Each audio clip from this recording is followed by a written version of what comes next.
ಅವರಿಗೆ ಬಲ ಸಿಕ್ಕಿದ್ರೆ ಎಷ್ಟು ಹಾನಿ ಮಾಡಬಹುದು ಅನ್ನೋದು ಒಂದು ಅಳತೆ ಸಿಗುತ್ತದೆ ಬಂದಿದೆ. ಇಡೀ ಸಂಗಮ್ ಸಾಹಿತ್ಯ ವೇದೋದಿತವಾದದ್ದು, ವೈದಿಕವಾದದ್ದು. ಈ ದೇವಗಿರಿ ಯಾದವರು ನಾಶನ ಮಾಡಿದ್ದೇ ಮಲ್ಲಿಕಾಫೂರು. ಅಲ್ಲಿವರೆಗೂ ನಮ್ಮದನ್ನು ನಾವು ಕಾಪಾಡಿಕೊಳ್ಳೋದಕ್ಕೆ ಏನಾದರೂ ಮಾಡಬೇಕು ಅನ್ನುವಂಥ ಒಂದು ಅಭದ್ರತೆಯ ಭಾವ ಬಂದಿರಲಿಲ್ಲ. ಕೇರಳದಲ್ಲಿ ಟಿಪ್ಪು ಸುಲ್ತಾನ್ ದೌರ್ಜನ್ಯ ಮಾಡೋವರೆಗೂ ಈ ಸಮಸ್ಯೆ ಇರಲಿಲ್ಲ. ಬಹಮನಿ ಅನ್ನೋದು ಬ್ರಾಹ್ಮಣಿ ಅನ್ನೋದ್ರಿಂದ ಬಂದಿತ್ತು ಅಂತ ಸಂಶೋಧಕರು ಹೇಳ್ತಾರೆ. ಈ ನವರಸಿಯ ಕಿತಾಬೆಯಿಂದ ಸರಸ್ವತಿಯ ಪ್ರಾರ್ಥನೆ ಉರ್ದೂನಲ್ಲಿರೋದನ್ನು ಓದಿ ಹೇಳಿದ್ರು. ಸಾಂಸ್ಕೃತಿಕವಾಗಿ ಸಂವಾದ ಇದ್ದರೆ ಸಾಹಿತ್ಯಕ್ಕೆ ಅಂತ ದೊಡ್ಡ ತೊಂದರೆ ಆಗೋದಿಲ್ಲ. ಹಂಡೆ ನೀರಿಗೆ ಒಂದು ತಂಬಿಗೆ ಹಾಲು ಹಾಕುವಂಥದ್ದು. ಮಾರ್ಗದರ್ಶಕವಾದಂಥ ಯಾವುದೂ ಸಾಹಿತ್ಯ ಇಲ್ಲ, ಸಾಹಿತ್ಯ ನಿರ್ಮಾಪಕರಿಲ್ಲ, ಸಾಹಿತ್ಯ ಕೇಂದ್ರಗಳಿಲ್ಲ ಅಂದರೆ ಪ್ರಯಾಗೇಭಂ ಕರಗ್ರಾಹಾತ್ ಕರೀಂದ್ರವತ್ ಅಂತ ಹೇಳಿ ಅವನನ್ನು ಒಪ್ಪಿಸಿ ಆ ತೆರಿಗೆಯನ್ನು ಕತ್ತರಿಸಿದ್ದ ಜಜಿಯಾ ತೆರಿಗೆನ. ಇವೆಲ್ಲ ನಮ್ಮ ಪಾಠ್ಯ ಪುಸ್ತಕಗಳಲ್ಲಿ ಬರುವುದೇ ಇಲ್ಲ.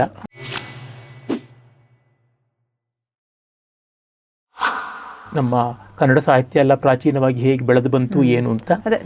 ಪಂಪ, ರನ್ನ, ಇಲ್ಲಿಂದ ಅದಕ್ಕೂ ಮುನ್ನ ಗುಣವರ್ಮ ಮೊದಲಾದವರು, ಅಸಗ ಮೊದಲಾದವರು ಮಾಡ್ತಾ ಬಂದರು.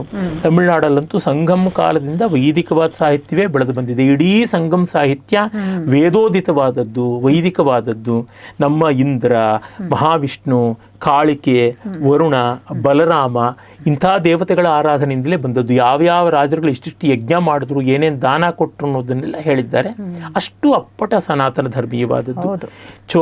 ಚೇರ ಅನ್ನೋದು ಕೇರಳ, ಪಾಂಡ್ಯ ಅನ್ನೋದು ಮಧ್ಯ ತಮಿಳುನಾಡು, ಚೋಳ ಅನ್ನೋದು ಈತ ಕಡೆಗೆ ಪೂರ್ವ ಕರಾವಳಿಗೆ ಸಂಬಂಧಪಟ್ಟಿದ್ದು. ಹಾಗಾಗಿ ಈ ಚೋಳ, ಪಾಂಡ್ಯ, ಚೇರ ಈ ಮೂವೇಂದ್ರರು ಆ ಜಾಗದಲ್ಲಿ ನಡ್ಕೊಂಡು ಬಂತು. ಆಂಧ್ರ ಪ್ರದೇಶದಲ್ಲಿ ಹಾಗೆ ಅತ್ಯಂತ ಪ್ರಾಚೀನ ಕಾಲದಿಂದ ಕೂಡ ಅದೇ ರೀತಿ ಗಾಸಟ ಬೀಸಟ ಅಂತಂತಿದ್ರು. ಗಾಥಾ ಸಪ್ತಶತಿ ಮತ್ತು ಬೇತಾಳ ಪಂಚವಿಂಶತಿ ಅಂತ ಒಂದು ಫೋಕ್, ಗಾಸಟ ಬೀಸಟ ಗಾ ಉಂಡಿನ ಈ ಥರ ಕಥೆಗಳು ಹೇಳ್ಕೊಳ್ತಾ ಇದ್ದಂಥ ತೆಲುಗಿಗೆ ಒಂದು ಅಭಿಜಾತವಾದ ರೂಪ ಕೊಟ್ಟಿದ್ದು ನನ್ನಯ್ಯ ಅಂತ. ನನ್ನಯ್ಯ ಭಟ್ಟಾರಕ 11ನೇ ಶತಮಾನದಲ್ಲಿ ಅಂತ.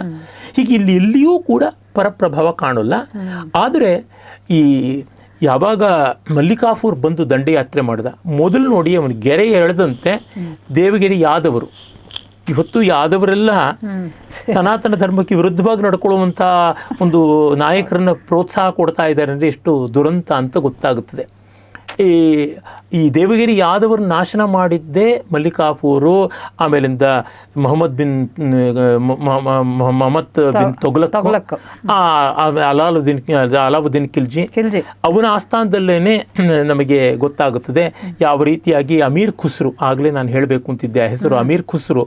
ಆತ ಗೋಪಾಲ ನಾಯಕನಿಂದ ಸಂಗೀತ ಕದ್ದುಕೊಂಡು ತಾನು ತನ್ನ ಭಾಷೆಯಲ್ಲಿ ಅಂದರೆ ಅರಬಿಕ್, ಪರ್ಷಿಯನ್ ಭಾಷೆ ಸೇರಿಸಿದ ಭಾಷೆಯಲ್ಲಿ ಈ ಸಂಗೀತಕ್ಕೆ ತಕ್ಕ ಸಾಹಿತ್ಯ ನಿರ್ಮಾಣ ಮಾಡಿ ನಿಮ್ಮ ಸಂಗೀತ ಎಲ್ಲ ನಮ್ಮಲ್ಲಿ ಮೊದಲೇ ಇತ್ತು ಅಂತ ತೋರಿಸಿ ಗೋಪಾಲ ನಾಯಕನ ಸೋಲಿಸಿಬಿಟ್ಟ ಅಂತ ಕಥೆಗಳು ಉಂಟು. ಹೀಗೆಲ್ಲ ಆಯಿತು. ಅಂದರೆ ಆ ಥರ ಅಲ್ಲಿಂದ ದೇವಗಿರಿಯನ್ನು ಪತನ ಮಾಡಿ ಅದೇ ನಮಗೆ ಗೊತ್ತಿರುವಂತೆ ದೌಲತಾಬಾದು, ಔರಂಗಾಬಾದು, ಹೀಗಾಗಿ ಆಮೇಲೆ ವರಂಗಲ್ ಏಕಶಿಲಾ ನಗರಿ, ಕಾಕತೀಯರ ರಾಜಧಾನಿ, ಅದನ್ನು ಕೂಡ ನಾಶ ಮಾಡಿ ನಮ್ಮ ರಾಜ್ಯಕ್ಕೆ ಬಂದು ಆಗ ಇದ್ದಂಥ ದಕ್ಷಿಣದ ಅತ್ಯುನ್ನತವಾದಂಥ ಸಾಮ್ರಾಜ್ಯ ಹೊಯ್ಸಳ ಸಾಮ್ರಾಜ್ಯ. ಹೊಯ್ಸಳ ಸಾಮ್ರಾಜ್ಯದ ಕೇಂದ್ರ ದ್ವಾರಸಮುದ್ರ, ಉತ್ತರದ ರಾಜಧಾನಿ ಹೊಸಪೇಟೆ, ಅದೇ ಮುಂದೆ ವಿಜಯನಗರಕ್ಕೆ ಕೇಂದ್ರವಾಯಿತು. ದಕ್ಷಿಣದ ರಾಜಧಾನಿ ತಿರುಚನಾಪಳ್ಳಿ, ಮಧ್ಯೆ ಇದ್ದದ್ದು ದ್ವಾರಸಮುದ್ರವನ್ನು ನಾಶನ ಮಾಡಿ ಆಮೇಲೆ ಮಥುರೆಗೆ ಹೋಗಿ, ಶ್ರೀರಂಗಕ್ಕೆ ಹೋಗಿ, ಆಮೇಲಿಂದ ತಂಜಾವೂರಿಗೆ ಹೋಗಿ, ರಾಮೇಶ್ವರದವರೆಗೂ ಹೋಗ್ಬಿಟ್ಟು ನಾಶನ ಮಾಡ್ಕೊಂಡು ಬಂದ. ಅರೆ ಅಲ್ಲೆಲ್ಲಿಯೂ ಗಟ್ಟಿಯಾಗಿ ನಿಲ್ಲೋಕ್ಕಾಗಲಿಲ್ಲ, ವಾಪಸ್ ಬಂದ. ಹೀಗಾಗಿ ಒಂದು 50 ವರ್ಷ ಕಾಲ ಸುಲ್ತಾನರು ಇದ್ರು. ಆವಾಗ ಸಾಕಷ್ಟು ನಾಶ ಆಯಿತು. ಅದು 13ನೇ ಶತಮಾನದ ಕೊನೆ ಅಂತಂದರೆ 1298ರಿಂದ ಬಂದು 1336 ವಿಜಯನಗರದ ಸಾಮ್ರಾಜ್ಯ ಸ್ಥಾಪನೆವರೆಗೆ ಅಲ್ಲಿವರೆಗೂ ಸಂಘರ್ಷ. ಅದಾದ್ಮೇಲೆ ಮದುರೈ ಸುಲ್ತಾನತ್ ಅಂತ ಇತ್ತು. ಅದು ಸಾಮಾನ್ಯವಾಗಿ 1360ನೇ ಇಸ್ವಿವರೆಗೂ ಇತ್ತು. ಅಂದರೆ ಬುಕ್ಕರಾಯ ಬಂದು ಕಂಪಣ ಬಂದು, ಎರಡನೇ ಕಂಪಣ ಬಂದು ಅದನ್ನು ನಾಶನ ಮಾಡೋವರೆಗೂ ಇತ್ತು ಅಂತ ಗೊತ್ತಾಗುತ್ತದೆ. ತಮಿಳುನಾಡಿನಲ್ಲಿ ಆ ಬಗ್ಗೆ ಶಾಸನಗಳೆಲ್ಲ ಇವೆ. ಈ ವಿಜಯನಗರದವರು ಪುನಾರಚನೆ ಮಾಡಬೇಕು, ಎಲ್ಲವನ್ನು ಗಟ್ಟಿ ಮಾಡ್ಕೊಳ್ಬೇಕು ಅಂತಾದಾಗ ಮತ್ತೆ ಅದೇ ರಾಮಾಯಣ, ಅದೇ ಮಹಾಭಾರತ, ಅದೇ ಶಿವಪುರಾಣಗಳು ಇವುಗಳು ಬಂತು ನೋಡಿ. ಅದಕ್ಕಾಗಿ ನಾವು ನೋಡ್ತೀವಿ ಪಂಪ ಮಹಾಭಾರತವನ್ನು ಬರೆದ, ಮತ್ತರ್ಗ ನಮ್ಮ ಇವನು ನಾಗಚಂದ್ರ ರಾಮಾಯಣವನ್ನು ಬರೆದ. ಅದಕ್ಕೆ ಹಿಂದಿಯೂ ರಾಮಾಯಣ ಮಹಾಭಾರತಾದಿಗಳು ಇದ್ದಿರಬೇಕು. ಭುವನೈಕ ರಾಮಾಭ್ಯುದಯ ಅಂತ ಪೊನ್ನ ಬರೆದಿದ್ದ ಅಂತೆಲ್ಲ ಗೊತ್ತಾಗುತ್ತೆ. ಆದರೆ ವ್ಯಾಸ ವಾಲ್ಮೀಕಿಗಳ ಭಾವಕ್ಕೆ ಹೆಚ್ಚು ನಿಕಟವಾಗಿರುವಂತೆ ಬರೀಬೇಕು ಅಂತ ಪ್ರೌಢದೇವರಾಯನ ಕಾಲದಲ್ಲಿ ನಮ್ಮ ಕುಮಾರವ್ಯಾಸ ಮಹಾಭಾರತ ಬರೆದ. ಆಮೇಲೆ ಕುಮಾರ ವಾಲ್ಮೀಕಿ ರಾಮಾಯಣವನ್ನು ಬರೆದ. ಅದೇ ಹೊತ್ತಲ್ಲಿ ಚಾಟು ವಿಠಲ ಅಥವಾ ನಿತ್ಯಾತ್ಮಶಯೋಗಿ ಭಾಗವತ ಬರೆದ. ಇದಷ್ಟು ವಿಜಯನಗರ ಸಾಮ್ರಾಜ್ಯದ ಕಾಲದಲ್ಲಾಯಿತು.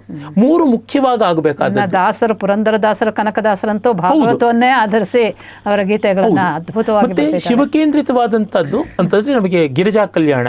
ಅದೇ ಹಂಪಿ ಕೇಂದ್ರದಲ್ಲಿದ್ದಂತಹ ಹರೀಶ್ವರ ಅಥವಾ ಹರಿಹರ ಮಾಡ್ದ. ಅವನೇ ಎಲ್ಲ ಪುರಾತನರದು ನವೀನರದು ಎಲ್ಲ ರಗಳೆಗಳನ್ನು ಕೂಡ ಬರೆದ. ಲಕ್ಕಣದಂಡೇಶ ಇಡೀ ಶಿವ ಪರಂಪರೆಯ ಶೈವ ಪರಂಪರೆಯ ವಚನಗಳದೆಲ್ಲ ಪುನಃ ಸಂಪಾದನ ಮಾಡಿಕೊಟ್ಟ. ಹೀಗೆ ನಮಗೆ ಗೊತ್ತಾಗುತ್ತದೆ. ಆಮೇಲೆ ಇವರು ಬಂದರು, ವ್ಯಾಸತೀರ್ಥರು ಬಂದರು. ಅವರು ಹರಿದಾಸರ ಆಂದೋಲನ ಮಾಡಿದ್ರು. ಆ ಹೊತ್ತಿಗೇನೆ ಅನ್ನಮಾಚಾರ್ಯರಿದ್ದರು. ಪುರಂದರದಾಸರಿಗೆ ಅವರ ಸೀನಿಯರ್ ಕಾಂಟೆಂಪರರಿ ಅಂತ ಕರೀಬೇಕು. ಅವರು ಆ ಥರದ ಕೆಲಸವನ್ನು ಮಾಡಿದ್ರು.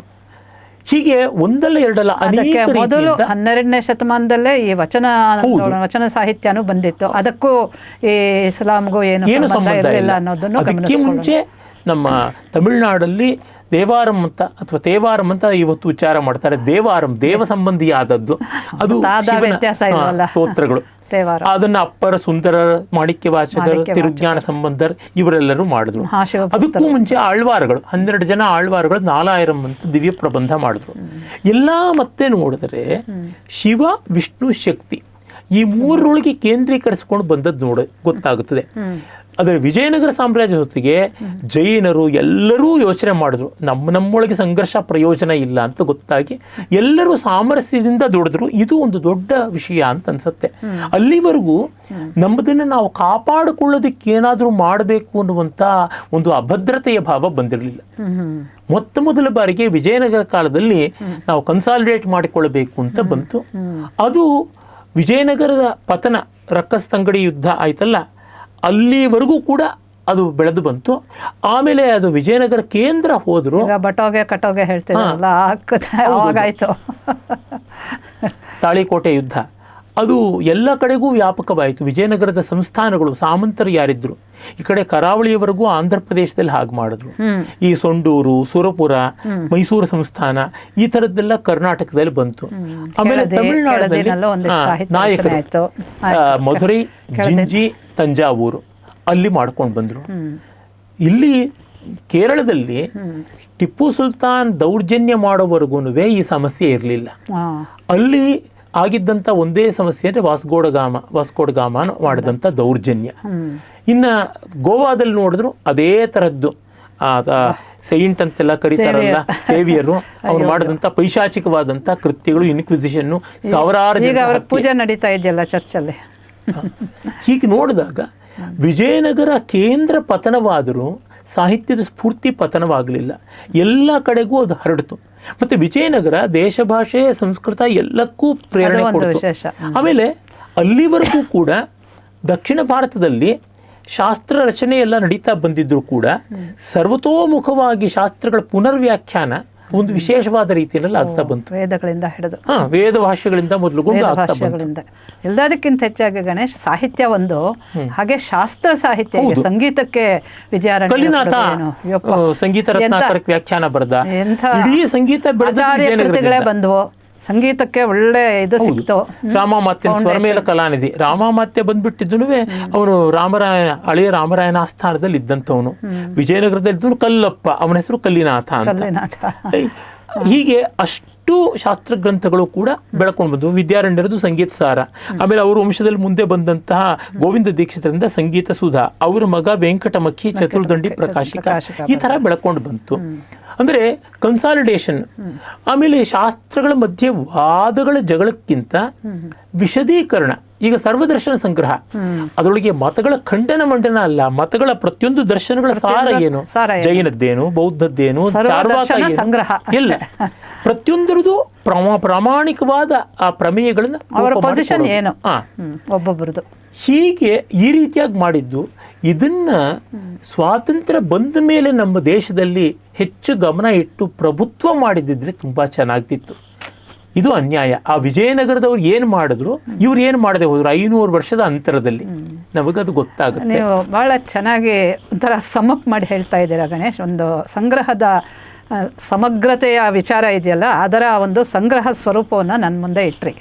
ಹಾಗೆ ಈ ವಿಜಯನಗರ ಸಾಮ್ರಾಜ್ಯ ಇಷ್ಟೊಂದು ಉಚ್ಛ್ರಾಯ ಸ್ಥಿತಿಗೆ ಬಂದು ಸಾಹಿತ್ಯ ಸಂಗೀತ ಕಲೆಗಳನ್ನೆಲ್ಲ ಪ್ರೋತ್ಸಾಹಿಸಿ ಎಲ್ಲ ಆದಮೇಲೆ ಈ ಬಹಮನಿ ರಾಜರುಗಳು ಒಂದಷ್ಟು ಜನ ಇರ್ತಾರಲ್ಲ, ಇವರದ್ದು ಕೂಡ ಮೂಲ ಕೆಲವರದ್ದು ಹಿಂದೂ ಮೂಲ ಅಂತೆ, ಅಂಥವರು ಕೂಡ ಇದನ್ನ ಬಿಡೋಕ್ಕಾಗದೆ ಯಾವುದೇ ರೀತಿಯಾದಂತಹ ಕಲೆ ಸಾಹಿತ್ಯಗಳನ್ನು ಪ್ರೋತ್ಸಾಹಿಸಿದ್ರು. ಅದರ ಬಗ್ಗೆನೂ ಸ್ವಲ್ಪ ಹೇಳಬೇಕೆಂದ್ರೆ ಮುಸಲ್ಮಾನ ಮತ ಸ್ವೀಕರಿಸಿದ್ರು ಕೂಡ ಅವರು ಈ ಬೇರನ್ನು ಬಿಡೋಕ್ಕಾಗಲಿಲ್ಲ, ತಾಯಿ ಬೇರನ್ನು. ಈಗ ಸಾಂಸ್ಕೃತಿಕ ಭಾರತವನ್ನು ಒಪ್ಪಿಕೊಂಡ್ರೆ ಯಾರಿಗೂ ತಗಾದೇ ಇರೋಲ್ಲ. ಸಾಂಸ್ಕೃತಿಕ ಭಾರತವನ್ನು ಒಪ್ಪಿಕೊಳ್ಳೋದಿಲ್ಲ ಅಂದಾಗ ಸಮಸ್ಯೆ ಬರ್ತದೆ. ಅವರವರ ದೇವರು ಉಪಾಸನೆಗೆ ಯಾರೇ ಆಗಿರ್ಬೋದು, ಏನೂ ತೊಂದರೆ ಇಲ್ಲ. ಈಗ ಸನಾತನ ಧರ್ಮದಲ್ಲೇ ವಿಷ್ಣು ಭಕ್ತರಿದ್ದಾರೆ, ಶಿವಭಕ್ತರಿದ್ದಾರೆ, ಮತ್ತೆ ಶಕ್ತಿ ಭಕ್ತರಿದ್ದಾರೆ, ಎಲ್ಲರೂ ಇದ್ದಾರೆ, ತೊಂದರೆ ಇಲ್ಲ. ಆದರೆ ಈ ಶೈವರು, ಶಾಕ್ತರು, ಗಾಣಪತರು, ಕೌಮಾರರು, ಸೌರರು, ಈ ಥರ ಬೇಕಾದಷ್ಟಿದೆ. ಜೈನ, ಬೌದ್ಧ, ಸಿಖ್, ಈ ಥರದ್ದೆಲ್ಲ ಇದೆ. ಇಷ್ಟ ದೇವತೆಯನ್ನು ಏನು ಬೇಕಾದ್ರೂ ಉಪಾಸನೆಗೆ ಇಟ್ಕೊಳ್ಬೋದು. ಈಗ ನಾವೇ ನೋಡಿದಂತೆ ಇಂಡೋನೇಷ್ಯಾದಲ್ಲೆಲ್ಲ ಅವರು ಮತೀಯವಾಗಿ ಮುಸ್ಲಿಮರಾದರೂ ಸಾಂಸ್ಕೃತಿಕವಾಗಿ ಅವರು ಹಾಗಲ್ಲ ಅಂತ ಹೇಳ್ಕೊಂಡಿದ್ದಾರೆ. ಇದು ನಮಗೆ ಬೇಕಾಗಿರ್ತಕ್ಕಂಥದ್ದು. ಅದನ್ನು ನಾವು ಒಂದು ಒಳ್ಳೆಯ ರೀತಿ ಸ್ವಲ್ಪ ಮಟ್ಟಿಗೆ ಬಹಮನಿ ಸಾಮ್ರಾಜ್ಯದಲ್ಲಿ ನೋಡ್ತೀವಿ. ನೀವೇ ಹೇಳಿದ್ರಿ, ಹಸನ್ ಗಂಗು ಬಹಮನಿ ಅಂತ, ಆತನ ಗಂಗಾಧರ ಅಂತ ಒಬ್ಬ ಬ್ರಾಹ್ಮಣನ ಅಧೀನದಲ್ಲಿ ಆತ ಕೆಲಸ ಮಾಡಿದ್ರಿಂದ ತನ್ನ ಯಜಮಾನನ ಕೃತಜ್ಞತೆಯ ಸಂಕೇತವಾಗಿ ಗಂಗಾಧರ ಹೆಸರನ್ನ ಗಂಗು ಅಂತ ಇಟ್ಕೊಂಡಿದ್ದು. ಬಹಮನಿ ಅನ್ನೋದು ಬ್ರಾಹ್ಮಣಿ ಅನ್ನೋದ್ರಿಂದ ಬಂದಿತ್ತು ಅಂತ ಸಂಶೋಧಕರು ಹೇಳ್ತಾರೆ. ಆಮೇಲೆ ಅಲ್ಲೇ ಇಮ್ಮಡಿ ಆದಿಲ್ ಶಾಹಿ ಜಗದ್ಗುರು ಅನ್ನುವ ಹೆಸರು ಪಡೆದಿದ್ದ. ಆತ ಅನೇಕ ಸನಾತನ ಧರ್ಮಕ್ಕೆ ಸಂಬಂಧಪಟ್ಟಂತ ರಚನೆಗಳನ್ನು ಮಾಡಿದ್ದ. ನವರಸಕ್ಕೆ ಸಂಬಂಧಪಟ್ಟಂತ ಸಂಗೀತ ನೃತ್ಯ ಸಂಬಂಧಿ ಕೃತಿ ರಚನೆ ಮಾಡಿದ್ದ. ನವರಸಿಯೇ ಕಿತಾಬೆ ಅಂತ ಮಾಡಿದ್ದ. ಅದರ ಆರಂಭದಲ್ಲಿ ಸರಸ್ವತಿ ಸ್ತುತಿ.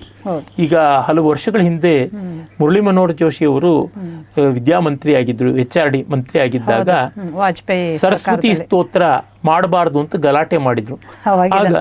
ನಮ್ಮ ನಾಡಿನ ಪ್ರಸಿದ್ಧ ಇತಿಹಾಸಕಾರರಾದಂತಹ ಡಾಕ್ಟರ್ ಯು ಸೂರ್ಯನಾಥ ಕಾಮತ್ ಅವರು, ಕೀರ್ತಿಶೇಷರೀಗ, ಅವರು ಇದರ ಬಗ್ಗೆ ಒಂದು ಚರ್ಚಾಗೋಷ್ಠಿ ನಡೆದಾಗ ಅವರು ಈ ನವರಸಿಯ ಕಿತಾಬೆಯಿಂದ ಸರಸ್ವತಿಯ ಪ್ರಾರ್ಥನೆ ಉರ್ದೂನಲ್ಲಿರೋದನ್ನು ಓದಿ ಹೇಳಿದ್ರು. ನೋಡಿ, ಇದು ಇಮ್ಮಡಿ ಆದಿಲ್ ಶಾಹಿಯ ಭಾವ. ಇದನ್ನು ನಾವು ಹೇಗೆ ವಿರೋಧಿಸೋದು? ಹೀಗಾಗಿ ಸರಸ್ವತಿ ಸ್ತೋತ್ರಕ್ಕೂ ಮತಕ್ಕೂ ಯಾವುದೂ ಸಂಬಂಧ ಇಲ್ಲ, ಅದು ಸಂಸ್ಕೃತಿ ಸಂಬಂಧ. ಇದೇ ಭಾವ ನಮ್ಮ ಜಾಕಿರ್ ಹುಸೇನ್ ಅಲ್ಲೂ ಕಾಣಿಸುತ್ತೆ. ಅಲ್ಲಾರಕ ಸರಸ್ವತಿ ಮಂತ್ರ ಹೇಳಿದ್ರು ಅಂತ ಆ ಹುಡುಗ ಹೇಳ್ಕೊತಾನೆ ಇವತ್ತಿಗೂ ಕೂಡ. ಈಗ ಎಷ್ಟೋ ಜನ ಮುಸ್ಲಿಂ ಬಂಧುಗಳು ಸಂಗೀತ ಸಾಹಿತ್ಯ ಎಲ್ಲ, ನೃತ್ಯ ಇತ್ಯಾದಿಗಳನ್ನೆಲ್ಲ ಮಾಡ್ತಕ್ಕಂಥವ್ರು ಸರಸ್ವತಿ ಪೂಜೆ ಎಲ್ಲ ಮಾಡ್ತಾರೆ. ಅದು ಸಾಂಸ್ಕೃತಿಕವಾದ ಒಂದು ಅಂಗ ಅಂತ. ಗಂಡ ಪೂಜೆ ಅಂತ, ಗಂಡ ಕಟ್ಟಿಸ್ಕೊಳ್ಳೋದು, ಈ ಥರದ್ದೆಲ್ಲ ಮಾಡ್ತಾರೆ. ಹೀಗೆ ಉಂಟು. ಅಲ್ಲಿ ನಾವು ನೋಡಿದಾಗ ಗೊತ್ತಾಗುತ್ತದೆ, ಬಹಮನಿನಲ್ಲಿ ಕೂಡ ಈ ರೀತಿಯಾದ ಎಳೆಗಳಿದ್ವು ಅಂತ. ಅಲ್ಲಿ ಮಹಿಪತಿದಾಸರು ಅಲ್ಲಿಂದಲೇ ಬಂದವರು ಅಂತ ಗೊತ್ತಾಗುತ್ತದೆ. ಈ ಥರದ್ದು ಉಂಟು. ಅನೇಕರು ಆಯಾ ಪ್ರಾಂತಗಳಲ್ಲಿ ಬಂದರು. ಉದಾಹರಣೆಗೆ ಗೋಲ್ಕೊಂಡ ಬಹಮನಿಗೆ ಸೇರಿದಂಥ ಇನ್ನೊಂದು ಬಹಮನಿ 5 ರಾಜ್ಯಗಳಲ್ಲಿ ಒಂದು ಗೋಲ್ಕೊಂಡ ಹೈದರಾಬಾದಿಂದು. ಅಲ್ಲಿ ಮುಲ್ಕ್ ಇಬ್ರಾಹಿಂ ಅಂತ ಒಬ್ಬ ರಾಜ ಇದ್ದ. ಅವನು ತೆಲುಗು ಸಾಹಿತ್ಯಕ್ಕೆ ತುಂಬ ಪ್ರೇರಣೆ ಕೊಟ್ಟ, ಪೋಷಣೆ ಕೊಟ್ಟ ಅಂತ ಅನೇಕ ತೆಲುಗು ಕವಿಗಳು ಅವನ ಬಗ್ಗೆ ಎಲ್ಲ ಪದ್ಯಗಳೆಲ್ಲ ಬರೆದಿದ್ದಾರೆ. ಅವನನ್ನಂತೂ ಹಿಂದೂ ಹೆಸರಿನ ಥರ ಮಾಡಿದ್ದಾರೆ. ಮುಲ್ಕ್ ಇಭರಾಮ ಅಂತ, ಇಭರಾಮ ಅಂತ ಮಾಡ್ಕೊಂಡಿದ್ದಾರೆ. ಚಾಟು ಪದ್ಯಗಳೆಲ್ಲ ಇದೆ. ಈಗ ತಾನಿಷಾ ಅವನು ನಮ್ಮ ರಾಮದಾಸರಿಗೆ ಆಶ್ರಯ ಕೊಟ್ಟಿದ್ದ, ಮತ್ತೆ ಕಂದಾಯ ಸರಿಯಾಗಿ ಬಳಕೆ ಮಾಡಲಿಲ್ಲ, ದುರ್ವಿನಿಯೋಗ ಮಾಡಿದ, ಸೆರೆಮನೆ ಇಟ್ಟ ಅಂತ, ಕೊನೆಗೆ ಅವನು ಬಿಡುಗಡೆ ಮಾಡಿದ, ಎಲ್ಲ ಈ ಥರದ್ದೆಲ್ಲ ಕಥೆಗಳು ಉಂಟು. ಒಟ್ಟಿನಲ್ಲಿ ಸಿನಿಮಾನೂ ಬಂದಿದೆ. ಸಾಂಸ್ಕೃತಿಕವಾಗಿ ಸಂವಾದ ಇದ್ದರೆ ಸಾಹಿತ್ಯಕ್ಕೆ ಅಂತ ದೊಡ್ಡ ತೊಂದರೆ ಆಗೋದಿಲ್ಲ. ಈಗ ನಾವು ಉತ್ತರ ಭಾರತದ ಕಡೆಗೆ ಮತ್ತೆ ಹೋದರೆ, ಮುಸಲ್ಮಾನರ ಕಾಲದಲ್ಲಿ, ವಿಶೇಷತಃ ಮುಘಲರ ಕಾಲದಲ್ಲಿ ಸಂಸ್ಕೃತಿಗೆ ಉತ್ತೇಜನ ಸಿಕ್ತು ಅಂತ ಈಚೆಗೆ ಕೆಲವರು ಬರವಣಿಗೆ ಮಾಡಿದ್ದಾರೆ. ಉತ್ತರ ಭಾರತದ ಕೆಲವು ಸಂಸ್ಕೃತ ವಿದ್ವಾಂಸರು ಆ ಮಾತು ಹೇಳ್ತಾರೆ. ಟ್ರುಷ್ಕೆ ಮೊದಲಾದಂಥ ಪಾಶ್ಚಾತ್ಯ ಲೇಖಕಿಯರು ಕೂಡ ಇದನ್ನು ಹೇಳ್ತಾರೆ.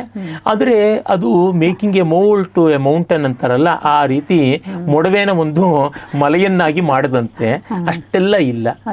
ಕಾರಣ, ಉತ್ತರ ಭಾರತದಲ್ಲಿ ಮುಘಲರ ಕಾಲದಲ್ಲಿ ಬಂದ ಸರ್ವೋಚ್ಚ ಸಂಸ್ಕೃತ ಕವಿ ಅಂತ ಹೇಳೋದಿದ್ರೆ ಪಂಡಿತರಾಜ ಜಗನ್ನಾಥ. ಆದರೆ ಆತನಿಗಿಂತಲೂ ಕೂಡ ಕಾವ್ಯಶಕ್ತಿ ಶಹಜಹಾನ್, ಜಹಾಂಗೀರ್, ಆಮೇಲೆ ಔರಂಗಜೇಬ ಅವನಿಗೆ ಪಡಬಾರದು ಹಿಂಸೆ ಕೊಟ್ಟು ಅವನ ಕೊನೆಗೆ ಪ್ರಾಣನಾಥ ಅಂತ ಕಾಮರೂಪಕ್ಕೆ ಹೋಗ್ಬಿಟ್ಟು ಪ್ರಾಣನಾರಾಯಣನ ಹತ್ರ ಇರಬೇಕಾಯ್ತು. ಅವರಪ್ಪನ್ನೇ ಬಿಡಲಿಲ್ಲ. ಹೌದು. ಆಮೇಲೆ ಏನೇನ್ ಕಾಟ ಕೊಟ್ಟ ಕಾಶಿಗೆ ಬಂದ, ಒಬ್ಬೊಬ್ಬರಿಗೂನು. ಮಥುರೆಗೆ ಬಂದ ಅಂತ ಸಂಪ್ರತ್ಯುಜ್ಜಿತ ವಾಸನೋ ಮಧುಪುರಿ ಮಧ್ಯೆ ಹರಿಸೇವ್ಯತೆ ಅಂತ ಅವನೇ ಬರ್ಕೊಂಡಿದ್ದಾನೆ. ತುಂಬಾ ಕಷ್ಟಪಟ್ಟ ಅಂತ ಗೊತ್ತಾಗುತ್ತೆ.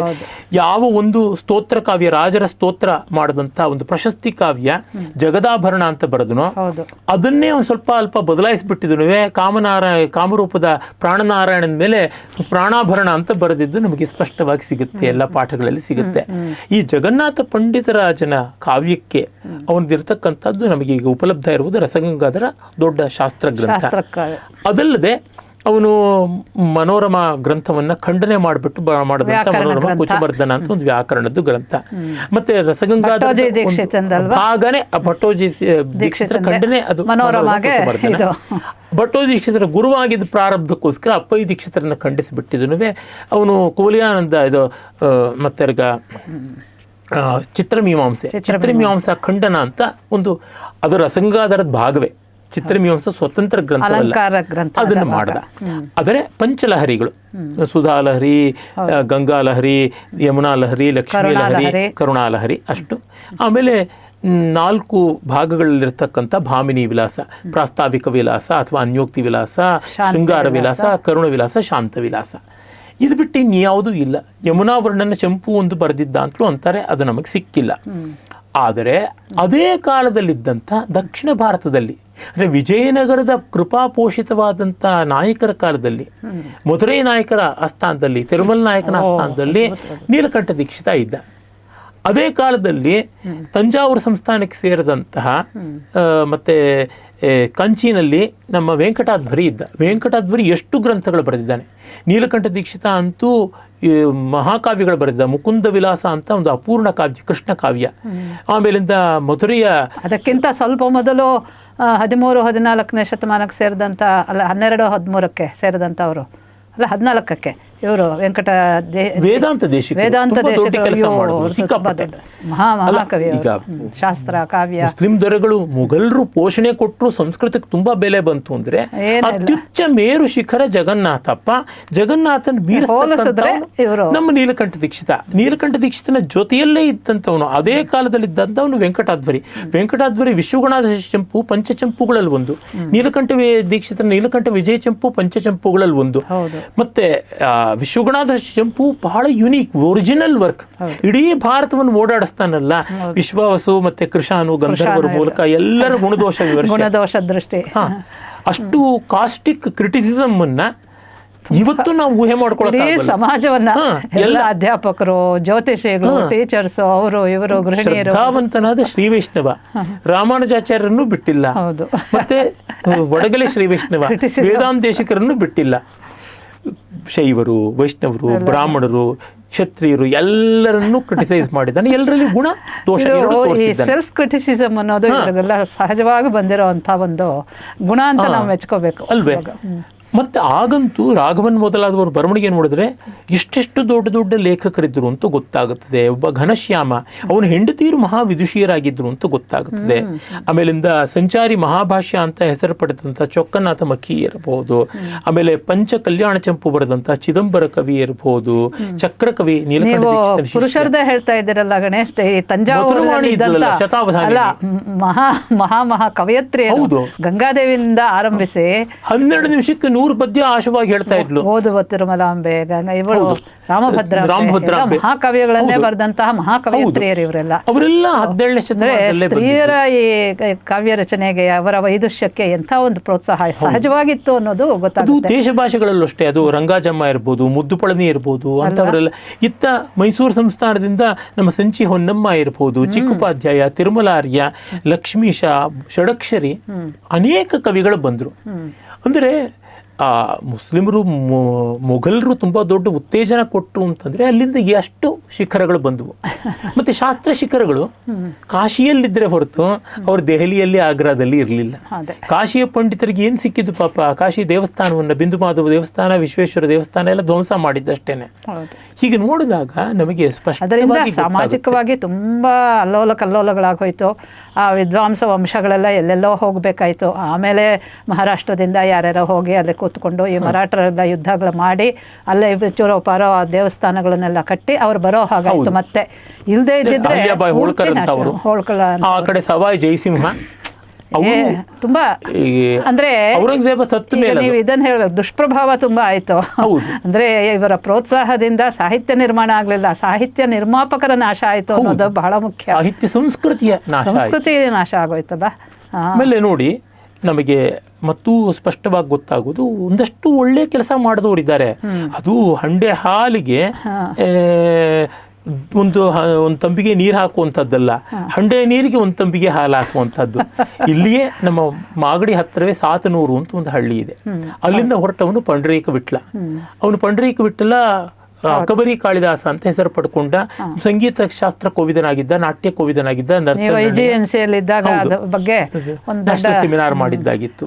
ಆರ್ ಸತ್ಯನಾರಾಯಣ ಅಂತ ವಿದ್ವಾಂಸರ ನೇತೃತ್ವದಲ್ಲಿ. ಆಗ ಸದ್ರಾಗ ಚಂದ್ರೋದಯ, ರಾಗಮಾಲ ಇಂಥದ್ದೆಲ್ಲ ರಚನೆಗಳಿಂದ ಬಂತು. ಅಂತದ್ದು ತುಂಬಾ ಇದೆ ಅಲ್ಲ, ಎಲ್ಲೆಲ್ಲ ಬಂದಿದ್ದು. ಆಗ ಕವೀಂದ್ರಾಚಾರ್ಯ ಅಂತ ಒಬ್ಬ ಇದ್ದ. ಕವೀಂದ್ರಾಚಾರ್ಯ ಜಹಾಂಗೀರ್ನ ಹೋಗ್ಬಿಟ್ಟು ಮಾತಾಡಿಸಿ ಪ್ರಯಾಗ ಮೊದಲಾದಂಥ ತೀರ್ಥಕ್ಷೇತ್ರಗಳ ಮೇಲೆ ತೆರಿಗೆ ಹಾಕಬೇಡ ಅಂತ ಹೇಳಿ ಅವನನ್ನು ಒಪ್ಪಿಸಿ ಆ ತೆರಿಗೆನ ಕತ್ತರಿಸಿದ್ದ, ಜಜಿಯಾ ತೆರಿಗೆನ. ಮತ್ತೆ ಶಹಜಾನ್ ಹಾಕದ. ಆಗ ಅವನ ಮೇಲೆ ಕವೀಂದ್ರಾಚಾರ್ಯನ ಮೇಲೆ ಪ್ರಶಂಸೆ ಮಾಡಿ ದೇಶದ ವಿದ್ವಾಂಸರೆಲ್ಲ ಬರೆದಂತಹ 100 ಕವಿತೆಗಳು, ಸಂಸ್ಕೃತ ಕವಿತೆಗಳು ಈಗಲೂ ದಾಖಲೆಯಲ್ಲಿವೆ. ಚಕ್ರೇಣ ಮೋಚಯಾನ್ ಚಕ್ರೇ ನಕ್ರಾತ್ ಚಕ್ರಾನುಜೋಗಜಂ ಪ್ರಯಾಗೇಭಂ ಕರಗ್ರಾಹಾತ್ ಕವೀಂದ್ರವತ್ ಅಂತ ಶ್ಲೋಕ ಇದೆ. ಗಜೇಂದ್ರನನ್ನ ಚಕ್ರದಿಂದ ನಾರಾಯಣ ಹೇಗೆ ಬಿಡುಗಡೆ ಮಾಡಿದ್ನೋ ಮೊಸಳೆ ಬಾಯಿಂದ, ಆ ರೀತಿ ಇವನು ಮಾಡ್ದ. ಪ್ರಯಾಗ ಅನ್ನುವ ಆನೆಯನ್ನ ಕಾಪಾಡ್ದ. ಕರಗ್ರಾಹಾತ್ ಟ್ಯಾಕ್ಸ್ ಕಲೆಕ್ಟ್ ಮಾಡೋದು, ಜಜಿಯಾ ಕಲೆಕ್ಟ್ ಮಾಡೋ ಮೊಸಳೆಯಿಂದ ಅಂತ. ಇಲ್ಲಿ ಮೊಸಳೆಯಿಂದ ಅಂತ ಬಹಳ ಚೆನ್ನಾಗಿ. ಅಂದ್ರೆ ಎಷ್ಟು ಅದು ಅದರ ದುಷ್ಪ್ರಭಾವ ಇತ್ತು, ಜನಕ್ಕೆ ಎಷ್ಟು ತೊಂದರೆ ಆಗ್ತಿತ್ತು ಅನ್ನೋದು ಚೆನ್ನಾಗಿ ಗೊತ್ತಾಗುತ್ತೆ ಅದರಲ್ಲಿ. ನಮ್ಮ ಸಂದೀಪ್ ಬಾಲಕೃಷ್ಣ ಅವರು ಅದ್ರ ಬಗ್ಗೆ ಒಂದು ಕಥೆಯನ್ನು ಬರೆದಿದ್ದಾರೆ, ಶಾಸನಗಳ ಆಧಾರದ ಮೇಲೆ ಲೇಖನವೂ ಬರೆದಿದ್ದಾರೆ. ನಮ್ಮ ಹೊಯ್ಸಳ ದೊರೆಗಳು ಕೆಲವು ಗ್ರಾಮಗಳನ್ನೇ ಕಾಶಿ ಯಾತ್ರೆ ಮತ್ತೆ ಪ್ರಯಾಗ ಯಾತ್ರೆ, ಗಯಾ ಯಾತ್ರೆ ಮಾಡುವಂತಹ ನಮ್ಮ ಜನಕ್ಕೆ ಅಲ್ಲಿ ಜಜಿಯಾ ತೆರಿಗೆ ತೆರೋದಿಕ್ಕೆ ಬೇಕಾದ ಹಣವನ್ನು ಒದಗಿಸ್ಕೊಡೋದಿಕ್ಕೆ ಇವರು ಕೆಲವು ಹಳ್ಳಿಗಳ ಇಡೀ ಕರ ಸಂಗ್ರಹವನ್ನು ಅದಕ್ಕಾಗಿ ವಿನಿಯೋಗ ಮಾಡಿದ್ರು. ಅದಕ್ಕೆ ಹಾಗೆ ಮಾಡಿದ್ರು ಅಂತ ಗೊತ್ತಾಗುತ್ತದೆ. ಇವೆಲ್ಲ ನಮ್ಮ ಪಾಠ್ಯ ಪುಸ್ತಕಗಳಲ್ಲಿ ಬರುವುದೇ ಇಲ್ಲ. ಅಲ್ಲಿ ಒಂದಷ್ಟು ಒಳ್ಳೇದಾಯ್ತು. ನಿಮ್ಮ ಪಾಠ್ಯ ಪುಸ್ತಕಗಳಲ್ಲಿ ಏನು ಬರುತ್ತೆ, ನಿಮ್ಮ ವಿದ್ಯಾಮಂತ್ರಿಗಳು ಹೇಗಿದ್ದಾರೆ ಎಲ್ಲ ತುಂಬಾ ಚೆನ್ನಾಗಿದೆ ಬಿಡಿ, ಅದ್ರ ಬಗ್ಗೆ ಮಾತಾಡೋದಿಲ್ಲ. ದಾರಾಶುಕೋ ಪುಣ್ಯಾತ್ಮ ಅವನು ಒಳ್ಳೆಯವನಾಗಿದ್ದ. ಅವನು ಸಮುದ್ರ ಸಂಗಮ ಅಂತ ಈ ಸನಾತನ ಧರ್ಮಕ್ಕೆ ಮತ್ತೆ ಸೂಫಿ ಸಂಪ್ರದಾಯಕ್ಕೆ ಎಲ್ಲ ಇರುವಂಥ ಸಂವಾದ ಎಂಥದ್ದು ಅಂತ ತೋರಿಸುವಂಥ ಗ್ರಂಥವನ್ನು ಸಂಸ್ಕೃತದಲ್ಲಿ ಬರೆಸ್ದ. ಮತ್ತೆ ಅದೇ ಮುಂದೆ ಅನುವಾದವಾಗ್ಬಿಟ್ಟು ಪಾಶ್ಚಾತ್ಯರಿಗೆ, ಶೋಪನ್ ಹ್ಯಾಮರ್ ಮೊದಲಾದವರಿಗೆಲ್ಲ ತಲುಪಿತು. ಪರ್ಷಿಯನ್ ಭಾಷೆಗೂ ಮಾಡಿಸ್ದ ಅಂತ ಹೇಳ್ತಾರೆ. ಅದೇ ಕಾರಣಕ್ಕೆ ಅವನನ್ನು ಮುಗಿಸಿದ್ರು. ಅದೇ ಆತನನ್ನು ಏನು ಮಾಡಿದ್ದು ಕೊನೆಗೆ ಔರಂಗಜೇಬು, ಅವನು ಹೋಗ್ಬಿಟ್ಟು ಅವನ ತಲೆಯನ್ನು ಕತ್ತರಿಸಿ ಅದನ್ನ ಬಂಗಾರ ತಟ್ಟೆಯಲ್ಲಿಟ್ಟು ತನ್ನ ತಂದೆ ಶಹಜಾನ್ ಆಗ್ರಾ ಕೋಟೆನಲ್ಲಿ ಸೆರೆಯಲ್ಲಿದ್ದ ಅವನಿಗೆ ಕೊಟ್ಟಿದ್ದು. ಮತ್ತೆ ಅವನಿಗೆ ಪ್ರತಿ ದಿವಸ ಗಂಗಾಜಲ ಹೋಗ್ತಾ ಇತ್ತು. ಮುಘಲ್ ಮಹಾರಾಜರು ಏನೇ ಆಗಿದ್ರು ಪ್ರತಿ ದಿವಸ ಗಂಗಾಜಲ ಬೇಕಿತ್ತು ಅವರಿಗೆ, ಬಾಬರ್ನಿಂದ ಮೊದಲುಗೊಂಡು. ತಂದೆ ಗಂಗಾಜಲ ಹೋಗದಂತೆ ಮಾಡ್ದ. ಅದಕ್ಕೆ ಅವನು ಹೇಳಿದನಂತೆ, ಮಗನೇ ನೀನು ಹಿಂದೂಗಳಿಗೆ ವಿರುದ್ಧವಾಗಿ ನಡ್ಕೊಳ್ಬೇಕು ಅನ್ನೋದು ಎಷ್ಟು ಚೆನ್ನಾಗಿ ಮಾಡಿದ್ಯಾ ಅಂದ್ರೆ ಅವ್ರ ತಂದೆ ತಾಯಿಯಿಂದ ತತ್ತ ಮೇಲೆ ಕೂಡ ತಿಲೋದಕ ಕೊಡ್ತಾರೆ, ನೀನು ಬದುಕಿದ್ದಾಗಲೇ ಗಂಗಾ ಜಲ ಇಲ್ದಂತೆ ಮಾಡಿದೆ ಅಂತ. ಈ ರೀತಿಯಾಗಿದೆ. ಹೀಗಾಗಿ ಪಾಕೆಟ್ಸ್ ಅಲ್ಲಿ ಅಲ್ಲಿಂದ ಒಂದು ಒಳ್ಳೆ ಕೆಲಸ ಆಗಿರೋದನ್ನ ನಾವು ಇಲ್ಲ ಅನ್ನೋಲ್ಲ. ಆದರೆ ಆದ ಅನಾಹುತ ಎಷ್ಟು, ಅದರ ಪರಿಣಾಮ ಎಷ್ಟು ಅದನ್ನು ನೋಡಿ. ನೀವು ಜಗನ್ನಾಥ ಪಂಡಿತರಾಜನ್ನ ಅವನು ಇಡೀ ಮುಘಲ್ ಸರ್ದಾರರ ಮೊಘಲ್ನ ಕೋರ್ಟ್ ಅಂತ ಕರಿತೀವಲ್ಲ, ಮೊಘಲ್ ಕೋರ್ಟ್ ಅಂತ, ಮೊಘಲರ ಆಸ್ಥಾನದ ಫಲ ಅಂತನ್ನುವಾಗ ಅದೇನೂ ಇಲ್ಲದ ನೀಲಕಂಠ ದೀಕ್ಷಿತ, ವೆಂಕಟಾದ್ವರಿ ಮೊದಲಾದ ಎಷ್ಟೋ ಜನ ಹೇಗೆ ಬೆಳೆದರು ಅಂತ ನಾವು ನೋಡ್ಬೋದು. ಅಷ್ಟ್ಯಾಕೆ ಉತ್ತರ ಭಾರತದಲ್ಲಿ ಇವತ್ತೂ ಕೂಡ ಯಜ್ಞ ಪದ್ಧತಿ ಇಲ್ಲ ಅನ್ನೋಷ್ಟು ಕಷ್ಟ ಆಗಿದೆ. ಆರ್ಯ ಸಮಾಜದವರು ಪಾಪ ಎಷ್ಟು ಚೆನ್ನಾಗಿ ವೇದಗಳ ರಕ್ಷಣೆ ಮಾಡಿದ್ರು, ವೇದ ವ್ಯಾಖ್ಯಾನ ಮಾಡಿದ್ರು, ದಯಾನಂದ ಸರಸ್ವತಿಗಳೆಲ್ಲ. ಆದರೆ ಅವರಿಗೆ ಯಜ್ಞ ಪದ್ಧತಿ ಹೇಗಿದೆ ಅನ್ನೋದು ಗೊತ್ತಾಗದೆ ದಕ್ಷಿಣ ಭಾರತಕ್ಕೆ ಬರಬೇಕಾಯ್ತು. ಅಲ್ಲಿ ಆರ್ಯ ಸಮಾಜಗಳೆಲ್ಲ ದಕ್ಷಿಣ ಭಾರತದಿಂದಲೇ ಕಲ್ತ್ಕೊಂಡಿದ್ದು ನಮ್ಗೆ ಗೊತ್ತಾಗುತ್ತದೆ ವೇದ ಪದ್ಧತಿ, ಯಜ್ಞ ಪದ್ಧತಿ ಯಾವ ಥರ ಇತ್ತು. ವೈದಿಕ ಕಲಾಪಗಳು ಉಳ್ಕೊಂಡಿದ್ದು ದಕ್ಷಿಣದಲ್ಲಿ. ಮತ್ತೆ ನೋಡಿ, ನರ್ತನದಲ್ಲಿ ಮೂಲಭೂತ ಭಂಗಿ ಕಥಕ್ನಲ್ಲಿ ಮಾಯಾರಾವ್ ಅವರು ಹೇಳಿದ್ರು, ಶಂಭು ಮಹಾರಾಜ್ ಅವ್ರ ಶಿಷ್ಯರು. ಆ ಮೂಲಭೂತ ಭಂಗಿ ಹಿಂಗ್ ಕೈ ಇಟ್ಕೊಳ್ಳೋದು, ಹಿಂಗ್ ಇಟ್ಕೊಳ್ಳೋದು. ಇದು ಯಾತಕ್ಕೆ ಹೀಗಿದೆ ಅಂತಂದ್ರೆ, ಇದು ಕೃಷ್ಣ ಇಲ್ಲಿ ರಾಧೆ ಅಂತ. ಕೃಷ್ಣ ರಾಧೆ ವಿಗ್ರಹ ಇಡೋಂಗಿಲ್ಲ. ಅದಕ್ಕೋಸ್ಕರ ನರ್ತಕರೇ ತಮ್ಮ ಮೇಲೆ ಆವಾಹನೆ ಮಾಡ್ಕೊಂಡು ಹೀಗೆ ಮಾಡಿದ್ರು ಅಂತ. ಅಂದರೆ ಎಷ್ಟು ಪಾಪ ಅತಂತ್ರದಲ್ಲಿ ತಮ್ಮನ್ನು ತಾವು ಕಾಪಾಡಿಕೊಂಡ್ರು. ಅಷ್ಟಿದ್ರೂ ಕೂಡ ಜೊತೆಗೆ ಇನ್ನೂ ಒಂದು ಅವ್ರು ಹೇಳಿದರು, ಇಲ್ಲಿ ಬೈತಲೆ ಬಟ್ಟೆ ಹಾಕೊಳ್ತಾರೆ ಸೀಮೆಗೆ, ಇವರು ಸೈಡಲ್ಲಿ ಹಾಕೊಳ್ತಾರೆ, ಅದನ್ನು ಹೇಳಿದ್ರು ಅವರು.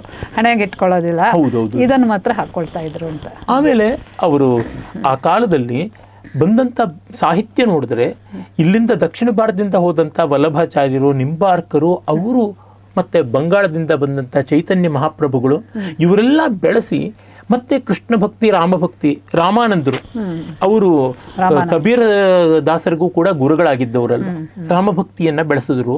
ಹೀಗೆ ಮತ್ತೆ ಉಜ್ಜೀವನ ಮಾಡೋಕ್ಕೆ ಬೇಕಾಗಿದ್ದು ರಾಮಾಯಣ ಮಹಾಭಾರತಗಳೇ ಬಂತು. ಅಲ್ಲಿ ಸಾಹಿತ್ಯ ನೋಡಿದ್ರೆ ಎರಡು ಮುಖವಾಗಿ ಕಾಣಿಸುತ್ತೆ. ಒಂದು ಭಕ್ತಿ, ಇನ್ನೊಂದು ರಕ್ತಿ. ಈ ರಕ್ತಿ ಸಾಹಿತ್ಯ ಮಧುರ ಭಾವದ ಮೂಲಕವಾಗಿ ಬಂದದ್ದಾಯಿತು, ರಾಧಾಕೃಷ್ಣರ ಶೃಂಗಾರ ರೂಪವಾಗಿ ಬಂದದ್ದಾಯಿತು. ಬಿಹಾರಿ ಕವಿ ಮೊದಲಾದವರೆಲ್ಲ ಗಾಥಾ ಸಪ್ತಶತಿ ಇತ್ಯಾದಿಗಳ ಪ್ರೇರಣೆ ಪಡ್ಕೊಂಡ್ರೆ ಹೊರತು ಬೇರೆ ಇನ್ಯಾವುದೂ ಅಲ್ಲ ಅಂತ ಗೊತ್ತಾಗುತ್ತದೆ. ಇನ್ನು ಆನುಭಾವಿಕವಾದ ಸಾಹಿತ್ಯ ಅಂದರೆ ವೇದಾಂತ ದೃಷ್ಟಿ ಸಾಹಿತ್ಯನೂ ಬಂತು. ಅದಕ್ಕೂ ಕೂಡ ನಮ್ಮ ಉಪನಿಷತ್ತುಗಳೇ ಮೂಲ. ಕಬೀರನ್ನ ಅರ್ಥ ಮಾಡ್ಕೊಳ್ಬೇಕು ಅಂದರೆ ನಮಗೆ ಉಪನಿಷತ್ತು, ಯೋಗವಾಸಿಷ್ಠ ಇಂಥದ್ದೇ ಬೇಕಾಗುತ್ತೆ, ಬೇರೆ ಯಾವುದೂ ಅಲ್ಲ ಅಂತ ಗೊತ್ತಾಗುತ್ತೆ. ಹೀಗಾಗಿ ಆ ಪ್ರಾಂತದಲ್ಲಿ ಕೂಡ ಇಸ್ಲಾಮಿನ ಆಕ್ರಮಣ ಇದ್ದಾಗಲೂ ಕೂಡ ಸಾಹಿತ್ಯ ರಚನೆ ಮಾಡಬೇಕಾದ್ರೆ ಈ ಧಾತುಗಳಿಗೆ ಹೋಗಬೇಕಾಯ್ತೆ ಹೊರತು ಅದು ಬೀರಲಿಲ್ಲ. ಇನ್ನು ಅಲ್ಲಿ ಹಾಡು, ಕುಣಿತ, ಸಾಹಿತ್ಯವೇ ಬಹಳ ಕಟ್ಟರ್ ಇಸ್ಲಾಮಿಗೆ ವಿರುದ್ಧ. ಹಾಗಿದ್ದಾಗ ಏನು ಬೆಳೆಯೋದಕ್ಕೆ ಸಾಧ್ಯ? ಮೂಲೆ ಕುಠಾರ. ಇಷ್ಟೆಲ್ಲ ಹೇಳಿದ್ರೆ ಗಣೇಶ್, ನೀವು ಮೇಲಿಂದ ಕೆಳಗಿನವರೆಗೂ ದಕ್ಷಿಣದವರೆಗೂ ಬಂದ್ರಿ.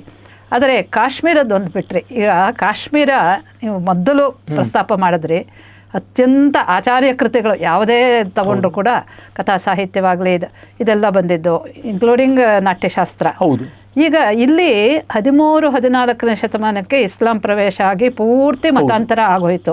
ಅದಕ್ಕೆ ಮೊದಲು ಏನಿತ್ತು ಅನ್ನೋದನ್ನು ಒಂದು ಸ್ವಲ್ಪ ಗಮನಿಸ್ಬಿಟ್ಟು, ಅಂದರೆ ಇಸ್ಲಾಂ ಪ್ರವೇಶ ಆದಮೇಲೆ ಏನು ಅನಾಹುತಗಳಾಯಿತು ಅಂತ.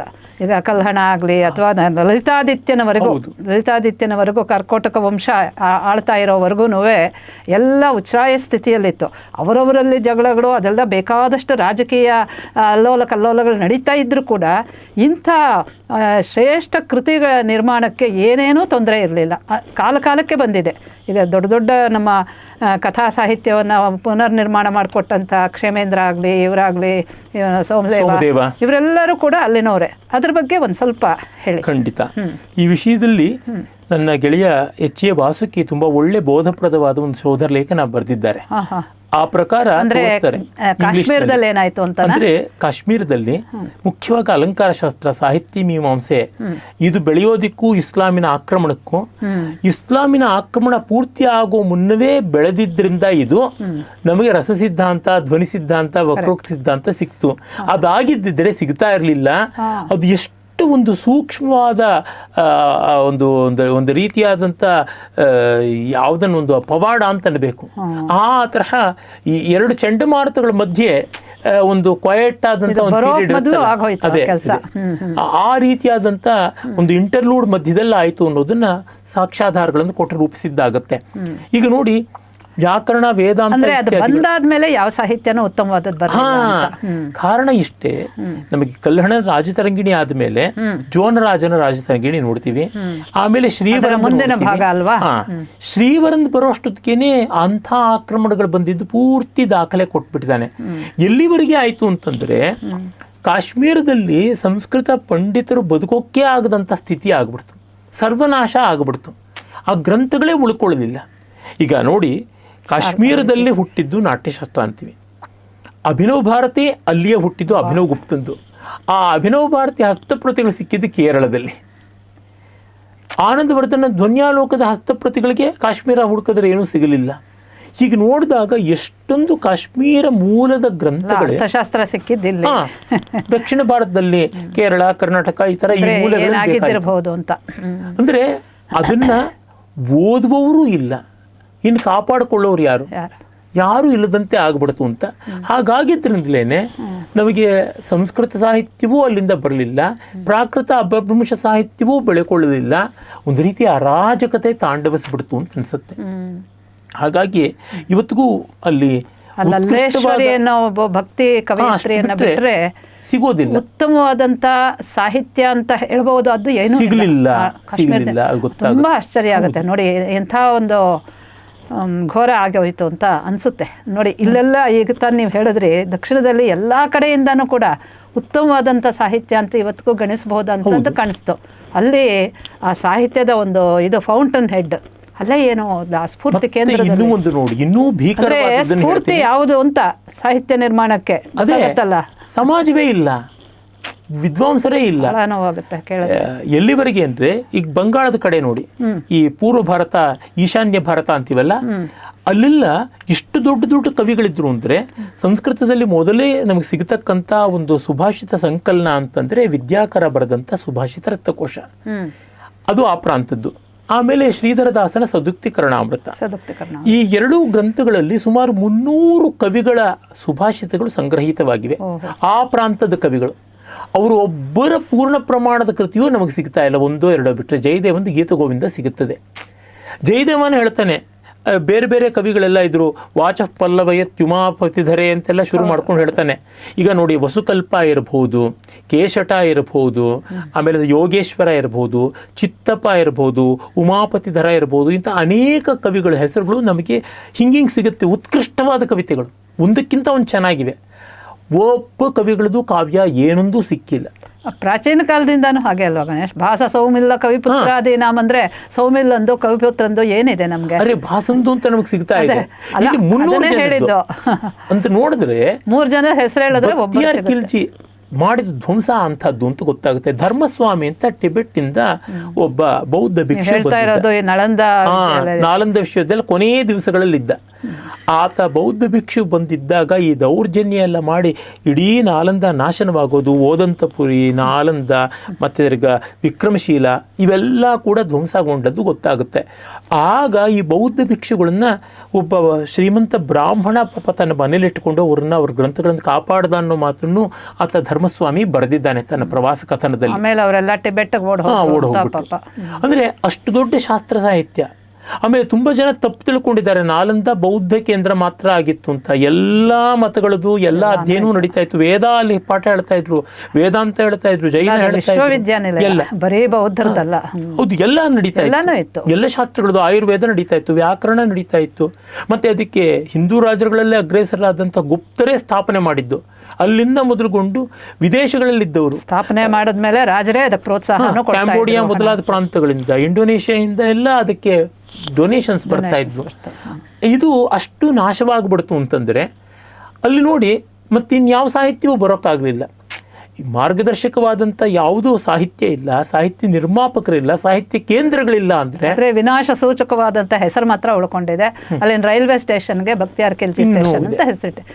ಇದಕ್ಕೇನು ಹೇಳೋಣ? ಇದೇ ಥರವೇ ಪಶ್ಚಿಮ ಭಾರತ ನೋಡಿದ್ರೆ ನಮಗೆ ಗೊತ್ತಾಗುತ್ತೆ. ಇವತ್ತು ಪಾಕಿಸ್ತಾನ ಅಂತ ಯಾವುದಿದೆ ಆ ಭಾಗ, ಸಿಂಧ್ ಅಂತ ಯಾವ ಭಾಗ ಇದೆ, ಅಲ್ಲೆಲ್ಲ ಕೂಡ ಬೇಕಾದಷ್ಟು ಸಂಸ್ಕೃತ ವಿದ್ವಾಂಸರು ಇದ್ದಿರಬೇಕು, ಭಾರತೀಯ ಸಾಹಿತ್ಯ ಇರಬೇಕು. ಹೆಸರಿಗೂ ಒಂದು ಪೇಶಾವರ ಹತ್ರ ಇರ್ತಕ್ಕಂಥದ್ದು ಶಲಾತುರ ಗ್ರಾಮ, ಅದೂ ಇಲ್ಲ ಅಂದ್ರೆ ಅವರಿಗೆ ಬಲ ಸಿಕ್ಕಿದ್ರೆ ಎಷ್ಟು ಹಾನಿ ಮಾಡಬಹುದು ಅನ್ನೋದು ಒಂದು ಅಳತೆ ಸಿಗುತ್ತದೆ. ಇಲ್ಲಿ ಉಳ್ಕೊಳ್ತು ಅಂತಂದ್ರೆ ಅದನ್ನು ಎಷ್ಟು ಪ್ರತಿರೋಧದಿಂದ ಉಳಿಸಿಕೊಂಡ್ರು ಅಂತ ಗೊತ್ತಾಗುತ್ತದೆ. ಅದರಿಂದ ನಮ್ಮಲ್ಲಿ ಮತ್ತೆ ಮತ್ತೆ ರಾಮಾಯಣ, ಮಹಾಭಾರತ, ಬೃಹತ್ ಕಥೆ ಈ ರೀತಿಯಾದದ್ದನ್ನು ಉಜ್ಜೀವನಗೊಳಿಸಿಕೊಂಡು ನಮ್ಮ ಬೇರುಗಳು ಎಲ್ಲಿದೆ ಅಂತ ನೋಡಿಕೊಂಡು ಆ ಮೂಲಕ ಬಲ ಪಡ್ಕೊಂಡ್ರು ಅನ್ಸುತ್ತೆ. ಇದು ಒಟ್ಟು ನೀವು ಹೇಳ್ತಾ ಇರೋದು ಭಾರತೀಯ ಸಾಹಿತ್ಯದ ಒಂದು ಚಿತ್ರಣ, ಹೌದು ಅಲ್ವಾ? ಮೇಲಿಂದ ಕೆಳಗಿನವರೆಗೂ ಇದೇ ಮೂಲ, ತಾಯಿ ಬೇರು ಇದು. ಇದನ್ನಿಟ್ಕೊಂಡೇ ಮುಂದಕ್ಕೆ ಹೋದ್ರು, ಎಷ್ಟೇ ನಾಶವಾದರೂ ಕೂಡ. ಮತ್ತೆ ಎಲ್ಲಿ ಬೌದ್ಧ ವಿಹಾರಗಳು ಮಾತ್ರ ಪ್ರಧಾನವಾಗಿದ್ವು ಅಲ್ಲಿ ಸಂಪೂರ್ಣ ನಾಶವಾಯಿತು. ಅದು ಇವತ್ತಿನ ಪಾಕಿಸ್ತಾನ, ಇವತ್ತಿನ ಬಾಂಗ್ಲಾದೇಶ, ಅಲ್ಲೆಲ್ಲ ಅದೇ ಆಗಿದ್ದು. ಎಲ್ಲಿ ಜೈನರು, ಸನಾತನ ಧರ್ಮೀಯರಾದವರು ಎಲ್ಲರೂ ಇದ್ರು ಅಲ್ಲಿ ಕುಟುಂಬದ ಸ್ತರದಲ್ಲಿ ಉಳಿಸ್ಕೊಂಡ್ರು. ವಿಹಾರಗಳನ್ನು ಒಮ್ಮೆ ಧ್ವಂಸ ಮಾಡಿದ್ರೆ ಹೊರಟೋಗ್ಬಿಡ್ತು. ಡಿಸೆಂಟ್ರಲೈಸ್ಡ್ ಆಗಿದ್ರಿಂದ ನಮ್ಮಲ್ಲಿ ಉಳ್ಕೊಳ್ತು ಅನ್ನೋ ಮಾತನ್ನು ಕೂಡ ತುಂಬ ಹೇಳಿದ್ದಾರೆ. ಇದು ಕಂಡಾಗ ಗೊತ್ತಾಗುತ್ತೆ ನಮ್ಮ ಸಾಹಿತ್ಯದ ಮೇಲೆ ಯಾವ ಸತ್ಪ್ರಭಾವ ಕೂಡ ಆಗಲಿಲ್ಲ, ದುಷ್ಪ್ರಭಾವ ತುಂಬಾ ಆಯಿತು. ಉಪಸಂಹಾರವಾಗಿ ಮಾತನ್ನು ತಡೆದುಕೊಂಡು ಈವರೆಗೂ ಬರೋಕ್ಕಾಗಿದೆ. ಸ್ವಾತಂತ್ರ್ಯೋತ್ತರದಲ್ಲಿ ಇನ್ನು ಹೆಚ್ಚಿನ ಅನಾಹುತಗಳಾದವು. ಅದೊಂದು ದೊಡ್ಡ ವಿಷಾದದ ಸಂಕಟದ ನಾವು ಅದನ್ನು ಮುಟ್ಟೇ ಇಲ್ಲ.